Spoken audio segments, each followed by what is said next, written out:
देवता एपिसोड 6। ये क्या? मैं अपने आप को शाहीना कहकर क्यों मुखातिब कर रही हूं? उसी वक्त मेरी सोच ने कहा, शाहीना, मैं तुम्हारी सोच हूं। हर इंसान के अंदर दो मुख्तलिफ सोचें होती हैं, एक मुस्बत, दूसरी मनफी, एक सवालिया, दूसरी जवाबिया सोच। ऐसा अक्सर होता है कि इंसान खुद ही सवालिया अंदाज में सोचता है और खुद ही जवाब देता है। लिहाजा मैं तुम्हारी सवालिया सोच हूं। बताओ, क्या तुम्हें अपने फरहाद भाईजान की याद नहीं आती? उसके ख्यालात सुनाई दिए। हाय अल्लाह, मैं अपने भाईजान को कैसे भूल सकती हूं? वही मुझे भूल गए। तकरीबन 5 साल गुजर गए, उन्होंने मेरी खबर नहीं ली। समझ में नहीं आता कि भाईजान को इल्जाम दूं या अपनी तकदीर को। नहीं, मेरी तकदीर ही खराब है। भाईजान खुद ही मम्मी और डैडी के जुल्म का शिकार है। न जाने वो किस हाल में है। शायद वो यहां एक आध बार मुझसे मिलने आए हों, मगर मैं तो पिंडी में रहती हूं। अब यहां 2 रोज के लिए आई थी। सोचा था कि शायद भाईजान की सूरत नजर आ जाए, लेकिन अफसोस, आज शाम को वापस जा रही हूं। मैंने उसकी सोच को टोक दिया। तुम वापस ना जाओ, तुम्हारे भाईजान कल तुमसे आकर मिलेंगे। उसकी आवाज आई, मैं मजबूर हूं, यहां रुक नहीं सकती। परसों से एमए फाइनल के इम्तिहान में बैठना है। अगर आज न गई तो तमाम साल की मेहनत जाया हो जाएगी। मेरी सोच ने कहा, हां, तालीम की अहमियत सबसे ज्यादा है, तुम्हें जरूर जाना चाहिए। लेकिन इस वक्त तुम सब कुछ भूलकर उस नौजवान के मुताल्लिक सोचो जिसे तुम अपना जीवन साथी बनाना चाहती हो। अब फर्ज करो कि कभी तुम्हारे भाईजान ने उस नौजवान का नाम पूछा, तो क्या बताओगी? जो नाम है बता दूंगी। कह दूंगी कि उनका नाम जुबैर है, मेरे क्लास फेलो हैं। वो एक करोड़पति बाप के इकलौते बेटे हैं। उन्हें इस बात पर नाज है कि उन पर हजारों लड़कियां मरती हैं। इसीलिए मुझे भी वो उन हजारों लड़कियों में समझते हैं, लेकिन मैं सस्ती मोहब्बत की कायल नहीं हूं। मैं चाहती हूं कि वो मुझे अपनी शरीके हयात बना लें, लेकिन समझ में नहीं आता कि उनके सोचने का अंदाज कैसे बदलूं। काश कि वो सिर्फ मेरे ही होते। मेरी शाहीना मायूस हो रही थी। मैंने उसके दिमाग में मुस्बत सोच का असर डाला। तुम फिक्र न करो, जुबैर तुम्हारा और सिर्फ तुम्हारा ही होगा। तुम दिल लगाकर पढ़ो और अच्छे नंबरों से पास हो जाओ। एक कामयाबी दूसरी कामयाबियों के रास्ते हमवार कर देती है। इस बात का यकीन करो कि जुबैर तुम्हारी कामयाबी और तुम्हारी जहानत से मुतासिर होगा। फिलहाल तुम्हें सिर्फ इम्तिहान के मुतालिक सोचना चाहिए। हाँ, वाकई मुझे सिर्फ अपने पर्चों के मुतालिक सोचना चाहिए। मेरी कामयाबी और जहानत जुबैर को मुतासिर करेगी। वो ये सोचने पर मजबूर हो जाएंगे कि मैं ही सही मानों में उनकी शरीके हयात बन सकती हूं। वो सोचती रही। मैंने उससे ख्यालात का राब्ता खत्म कर दिया। मेरा ख्याल था कि बूढ़े बाबा हम भाई बहन के ख्यालात को पढ़ रहे होंगे, लेकिन मेरे दिमाग में सिर्फ मेरी ही सोचें थी, बाबा जी नहीं थे। शायद वो अपना फर्ज पूरा करके फिर कहीं गुम हो गए थे, मगर मैं उनका पीछा छोड़ना नहीं चाहता था। मैं अभी बहुत सी मालूमात हासिल करना चाहता था। मैंने फौरन ही उनका तस्वुर किया। मेरी निगाहों के सामने उनकी तस्वीर उभरने लगी। झुर्रियों वाला चेहरा, सफेद दाढ़ी, सफेद भवें और सर के बाल भी सफेद थे। उनके चेहरे के अतराफ सफेद दूधिया रोशनी का हाला था। मैं उनकी बूढ़ी आंखों में झांकने लगा। वो सोच रहे थे, मौत के सरहाने लेटकर इस बात का पुख्ता यकीन हो जाता है कि हम एक मुअय्यना मुद्दत से ज्यादा जिंदा नहीं रह सकते। अपनी मुख्तसर सी जिंदगी में हम कैसे कैसे तमाशे करते हैं। इस दुनिया में सबसे ज्यादा दौलत, इज्जत और सबसे ऊंचा मकाम हासिल करने के लिए 100 तरह के उलूम सीखते हैं और फिर गलत रास्तों पर चल पड़ते हैं। मैंने भी जवानी के अय्याम में अपने इल्म से नाजायज फायदे उठाए हैं। मुझसे ऐसे जराइम सरजद हुए हैं। मैं ऐसा गुनाहगार हूं कि अपने माजी को याद करके खुद ही शर्म से गर्दन झुका लेता हूं। सिर्फ इंसान का बुढ़ापा ही ऐसा है जो उसे संजीदगी से सोचने पर मजबूर करता है और नेकियों की तरफ माइल करता है। मेरे साथ भी यही हुआ। जब जवानी का तमाम जोश सर्द पड़ गया और जवान औरतों के सामने मेरा बुढ़ापा घुटने टेकने लगा, तब मुझे एहसास हुआ कि मर्द तमाम उम्र औरत को फतह नहीं कर सकता और दौलत हमारे साथ कब्र में नहीं जाती। ہم جو کچھ اس دنیا سے چھینتے ہیں آخرکار اسی دنیا کی جھولی میں اسے واپس ڈال کر ہمیشہ کے لیے آنکھیں بند کر لیتے ہیں۔ اس حقیقت کا علم ہونے کے بعد میں نے توبہ کر لی، جیسا کہ ہر انسان بڑھاپے میں توبہ کرتا ہے۔ معلوم ہوتا ہے یہ عادت ہمیں ورثے میں ملی ہے۔ ہم تو 900 چوہے کھانے کے بعد روزے نماز کی طرف مائل ہوتے ہیں۔ ہمیں کس وقت خدا یاد آتا ہے؟ اب تو زندگی مجھ سے دور ہوتی جا رہی ہے اور موت سرہانے آ کر کھڑی ہو گئی ہے۔ میں نے ناجائز دولت کو ٹھکرا دیا ہے، عورتوں سے منہ موڑ لیا ہے۔ آج میری آخری سانسوں میں کوئی میرے ساتھ نہیں ہے۔ میں اس دنیا میں اکیلا آیا تھا، اکیلا جا رہا ہوں۔ بوڑھے بابا کی سوچ نے مجھے بے حد متاثر کیا۔ میں نے فوراً ہی ان کے دماغ پر دستک دی۔ بابا جی، آپ تنہا نہیں ہیں، میں آپ کے ساتھ ہوں، مجھے پہچانیے، میں فرہاد ہوں۔ ابھی کچھ دیر پہلے آپ نے مجھ سے خیال کا رابطہ قائم کیا تھا اور میری رہنمائی کی تھی۔ آپ میرے وقت پر کام آئے ہیں، میں آپ کے وقت پر کام آنا چاہتا ہوں۔ مجھے بتائیے اس وقت آپ کہاں ہیں؟ میں ابھی آپ کے پاس آنا چاہتا ہوں۔ جواب میں وہ اپنی سوچ کی لہریں میرے دماغ تک پہنچانے لگے۔ بیٹے، میں نے اسی لیے تمہاری رہنمائی کی ہے کہ تم ہمیشہ دوسروں کے کام آتے ہو۔ اپنے فائدے کے لیے کسی کو نقصان نہ پہنچاؤ، صرف اپنے جائز حقوق حاصل کرو۔ دشمن للکارے تو اس کا جواب دو، ورنہ اسے مسکرا کر ڈال دو۔ اسی سے تمہیں عظمت اور برتری حاصل ہوگی۔ تم میرے کام آنا چاہتے ہو، یہ بڑی خوشی کی بات ہے۔ تم اسی طرح میرے کام آ سکتے ہو کہ میری نصیحتوں پر عمل کرتے رہو۔ جہاں تک میرے پاس آنے کا تعلق ہے تو تم نہیں آ سکو گے۔ میں تم سے جتنا قریب ہوں اتنا ہی دور ہوں، اور اپنی زندگی کی آخری چند سانسوں میں ساری دنیا سے دور رہ کر موت کو گلے لگانا چاہتا ہوں۔ تم کچھ خیال نہ کرو، میرے پاس یہی چند سانسیں ہیں اور میں تنہائی میں اپنے اچھے اور برے اعمال کا حساب کر رہا ہوں۔ تم میری سوچ میں دخل نہ دو، جو نصیحتیں کر چکا ہوں اس پر عمل کرو۔ تمہاری اچھائی سے میرے اعمال میں ایک اچھے عمل کا اضافہ ہو جائے گا۔ اچھا، خدا حافظ۔ یہ کہہ کر انہوں نے رابطہ ختم کر دیا۔ ان کی آخری خواہش کے مطابق میں نے بھی ان کی سوچ میں دخل نہیں دیا۔ مجھے ان سے بچھڑنے کا اس قدر صدمہ ہو رہا تھا کہ میں بیان نہیں کر سکتا۔ میں بہت دیر تک وہاں گم سم بیٹھا رہا، پھر وہاں سے اٹھ کر گھر کی طرف چل دیا۔ وہ بوڑھے بابا سے میری آخری ملاقات تھی۔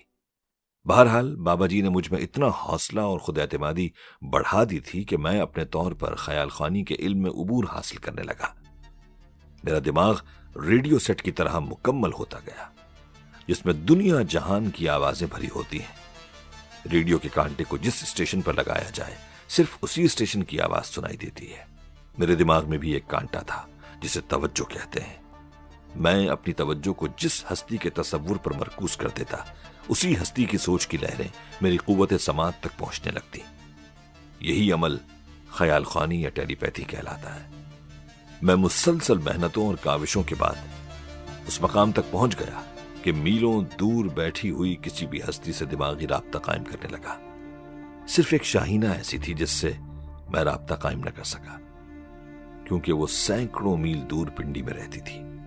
میں نے ابتدا میں عملی تجربات کے لیے بار بار زرینہ کو اپنی معمول بنایا۔ زرینہ جہاں بھی ہوتی، جس حالت میں ہوتی، لیٹی رہتی یا بیٹھی رہتی، میں اس سے دماغی رابطہ قائم کر لیتا۔ مجھے زبان سے کچھ کہنے کی ضرورت پیش نہیں آتی تھی۔ میں سوچ کی لہروں کو اپنے دماغ سے اس کے دماغ تک پہنچا دیتا تھا اور اس سے کہتا تھا، تم میری تابع فرمان ہو، تم نے میری آنکھوں کو خوب غور سے دیکھا ہے اور ہمیشہ دیکھتی رہتی ہو۔ اس وقت اگر تم تنہا ہو تو چشم تصور سے میری آنکھوں کو دیکھو۔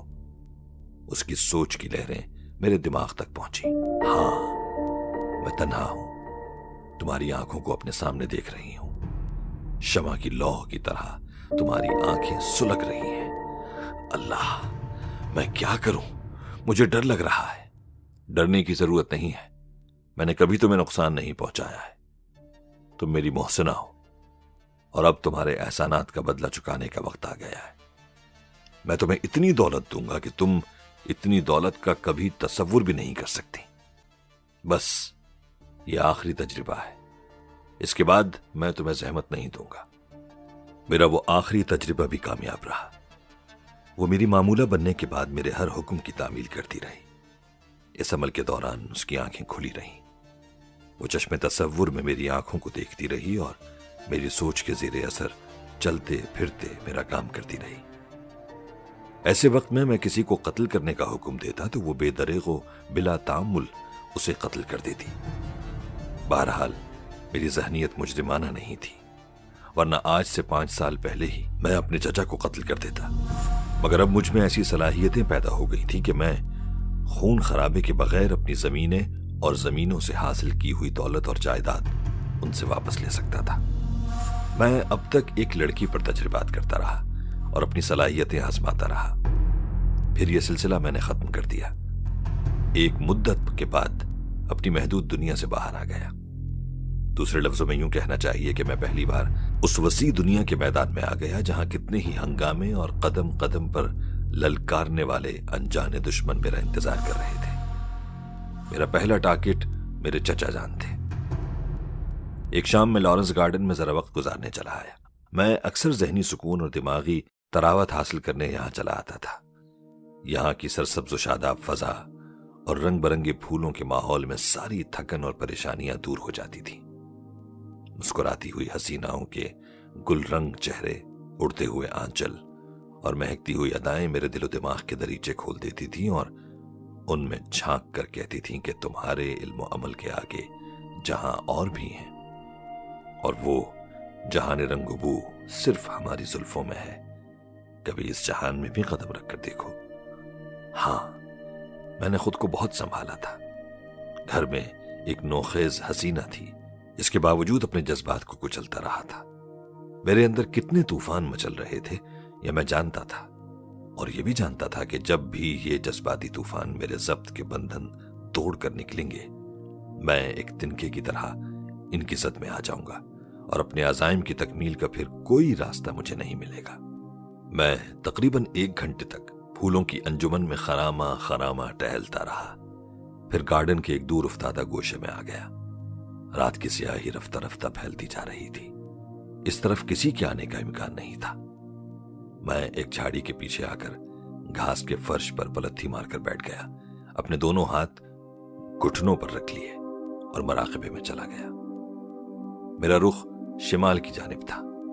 शिमाल से जुनूब को बहने वाली मकनातीसी लहरें मेरे दिमाग तक पहुंच रही थी और मैं अपने ख्याल की लहरें चचा के दिमाग तक पहुंचा रहा था। उनकी तस्वीर मेरी निगाहों के सामने थी, लेकिन उनसे ख्याल का राब्ता कायम ना हो सका। बहुत सारी आवाजें गड़बड़ हो रही थी। मैं समझ गया कि चचा जान मुझसे सैकड़ों मील दूर है। अगर इस शहर में होते तो फौरन ही राब्ता कायम हो जाता। मैं थोड़ी देर तक सोचता रहा कि मुझे क्या करना चाहिए। मैं आज ही से अपनी जिंदगी का एक नया बाब खोलना चाहता था। मेरे जिस्म पर मामूली लिबास था, मेरी जेब में गिनती के पैसे थे। मैं लाखों की जायदाद का हकदार होकर अब मजीद मुफलिसी और तंगदस्ती बर्दाश्त नहीं कर सकता था। मैंने फैसला किया कि चची से कुछ रकम वसूल करके अपना काम चलाना चाहिए, क्योंकि चची के पास भी जो कुछ था वो मेरा ही माल था। मुझे चोरी नहीं करनी थी, जबरन किसी से कुछ छीनना नहीं था। अपना ही माल सूद दर सूद वसूल करना था। यह सोचकर मैंने चची से दिमागी राब्ता कायम किया। मेरी निगाहों के सामने पहले उनका चेहरा आया, फिर जानी पहचानी नफरत से भरी हुई आंखें। मैं उन आंखों में झांकते हुए उनकी सोच तक पहुंच गया। पहले मुझे गुनगुनाने की आवाज सुनाई दी। यकीनन चची साहिबा मूड में आकर गुनगुना रही थी। सुर उनके दिमाग से निकल रहे थे और मुझ तक पहुंच रहे थे। थोड़ी देर बाद गुनगुनाहट खत्म हो गई। मैं उनके ख्यालात पढ़ने लगा। मैंने अंदाजा लगाया कि इस वक्त वो आईने के सामने हैं। उनकी सोच कह रही थी, आईना कभी झूठ नहीं बोलता। मैं अभी तक जवान नजर आती हूं। मेरे मिलने वाले सभी लोग मुझे बड़े बच्चों की मां नहीं कहते, बड़ी बहन समझते हैं। इसका मतलब यही है कि अभी तक बुढ़ापा मुझसे दूर है। जहां दौलत हो, खाने के लिए मुरखन ग़िज़ाएं हो और खावंद बूढ़ा हो, तो औरत हमेशा जवान रहती है। आज की तकरीब में मैं जमुर्द की अंगूठी और हीरे की लॉकेट वाला नेकलेस पहनकर जाऊंगी। कहीं कहीं से चुगली खाने वाला बुढ़ापा हीरे जवाहिरात की जगमगाहट में छुप जाता है। वो अपनी दौलत और अपने बूढ़े शबाब के मुताल्लिक सोच रही थी और किसी तकरीब में जाने की तैयारी कर रही थी। इससे पहले ही मुझे उनके पास पहुंचना था। मेरे ख्याल ने उनके दिमाग पर दस्तक दी। हेलो बेगम नासिर। मेरी सोच जैसे ही उनके दिमाग तक पहुंची वो ठटक गई, क्योंकि एक साथ के लिए वो खाली ज़हन हो गई थी। फिर उन्होंने सोचा, ये कैसी आवाज है? क्या मैंने अपने आप को बेगम नासिर कहा है? हाँ, मेरे ख्याल ने उनके दिमाग से सरगोशी की। मैं तुम्हारा दिमाग हूं, तुम्हारी सोच हूं। बाज़ औक़ात ऐसा होता है कि इंसान खुद सोचता है और खुद ही जवाब देता है। जवाब दो, तुम कहाँ जा रही हो? ग़ज़ाला की एक सहेली के यहाँ शादी की तकरीब में जा रही है। अच्छी बात है, मगर जाने से पहले तुम्हें कुछ भूली हुई बातें याद करना चाहिए। तुम उन आंखों को याद करो जिन्हें देखते ही तुम डर जाया करती थी। एक बार तुमने अपने खावंद से कहा था कि इस लड़के की आंखों में कोई बदरूह घुसी हुई है। हाँ, चची की सोच में एक लंबी सी हाँ उभरी। हाँ, याद आया, वो कमबख्त फरहाद की आंखें थी। कैसी आंखें थी? जरा उन आंखों को तसव्वुर में लाओ। देखो देखो, वो आंखें तुम्हारे ख्यालों में रोशन हो रही हैं। उन्हें तवज्जो से देखो। हाँ, वो नजर आ रही हैं। तौबा, कैसी डरावनी आंखें। पहले तो ऐसी नहीं थी। उफ, मुझे क्या हो गया है? इस तसव्वुर से नजरें हटाना चाहती हूं मगर नहीं हटा सकती। ऐसा लगता है जैसे मेरा तमाम वजूद इन आंखों से चिपक कर रह गया है। ये कमबख्त अचानक ही मुझे कैसे याद आ गई? मैंने खला में घूरते हुए उनकी सोच को अपनी गिरफ्त में रखा। इन आंखों से तुम्हारे खौफ और दहशत का पुराना रिश्ता है। तुम इन आंखों को देखती रहोगी, देखती रहोगी, और तुम देख रही हो। तुम्हारा तसव्वुर, तुम्हारी सोच और तुम्हारा दिमाग इन आंखों में डूबता जा रहा है। तुम इस दुनिया से गाफिल होती जा रही हो। वो आंखें हुक्म दे रही हैं, तुम हुक्म की तामील कर रही हो। बैठ जाओ। एक जरा तवक्कुफ के बाद मैंने पूछा, कहां बैठी हो? मैं नहीं जानती कि कहां बैठी हो। इन आंखों के सिवा मुझे कुछ नजर नहीं आ रहा है। दो तरफा बसीरत से काम लो। अपनी दिमागी आंखों से फरहाद की आंखों को देखती रहो और जाहिरी आंखों से अपने माहौल पर नजर रखो। बोलो, तुम कहां बैठी हो? चंद लम्हों के बाद उनकी सोच की लहरों ने कहा, मैं सिंगार में इसके सामने एक कुशन पर बैठी हूं। ठीक, अब वो आंखें तुम्हारे दिमाग में पैवस्त रहेंगी और तुम जाहिरी आंखों से इस दुनिया को देखती रहोगी और अपने मिलने जुलने वालों से हस्बे मामूल बातें करती रहोगी। अगर तुम्हारी सोच को वो सुलगती हुई आंखें कंट्रोल करती रहेंगी। अब वो आंखें तुमसे पूछती हैं, बताओ तुम्हारा खावंद नासिर अली कहां है? वो इस वक्त कराची में है। तुम्हारा बेटा जहीर कहां है? जहीर ग़ज़ाला के साथ उसकी सहेली की शादी की तकरीब में गया है। तुम्हारी दूसरी बेटी शाहीना कहां है? वो पिंडी में अपने नाना के यहां रहती है। इस वक्त कोठी में कितने मुलाजिम हैं? हमें खाने की दावत है, इसलिए बावर्ची को छुट्टी दे दी है। सिर्फ एक मुलाजिम कोठी की निगरानी के लिए मौजूद है। चलो अपनी जगह से उठो और उस मुलाजिम से जाकर कहो कि अभी उसकी जरूरत नहीं है, वो क्वार्टर में जाकर आराम करे। जब जरूरत होगी तुम उसे बुला लोगी। और सुनो, तुम अपनी हर हरकत के मुताल्लिक सोचती जाओ कि तुम क्या कर रही हो और कहां जा रही हो। वो सोचने लगी। मैं कुशन से उठ रही हूं, अपने बेडरूम से बाहर जा रही हूं, मैं कॉरिडोर से गुजर रही हूं। अब मैं ड्राइंग रूम में पहुंच गई हूं और अब मुझे मुलाजिम को आवाज देना चाहिए, चौकीदार, चौकीदार यहां आओ। थोड़ी देर में वो चौकीदार को हुक्म दे रही थी कि वो क्वार्टर में चला जाए, अभी उसकी जरूरत नहीं है। फिर वो सोचने लगी, चौकीदार वापस जा रहा है, मैं भी अपने कमरे में वापस जा रही हूं। मैंने पूछा, तुम्हारे कमरे के आयरन सेफ में कितने रुपए हैं? 30,000 रुपए हैं। और क्या है? जमुर्द की अंगूठी और जेवरात के सेट में हीरे की लॉकेट वाला नेकलेस है। तुम्हारे पर्स में कितने रुपए हैं? 2,500 रुपए हैं। तुम अपना पर्स लेकर बाहर पोर्च में आ जाओ।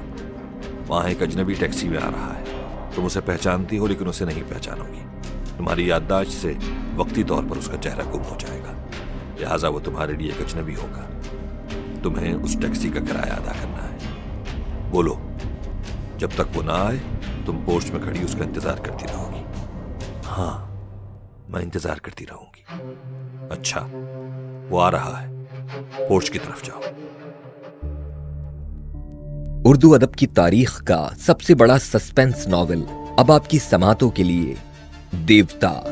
देवता का बकिया हिस्सा सुनने के लिए अभी गोया ऐप सब्सक्राइब करें। लिंक डिस्क्रिप्शन में अवेलेबल है।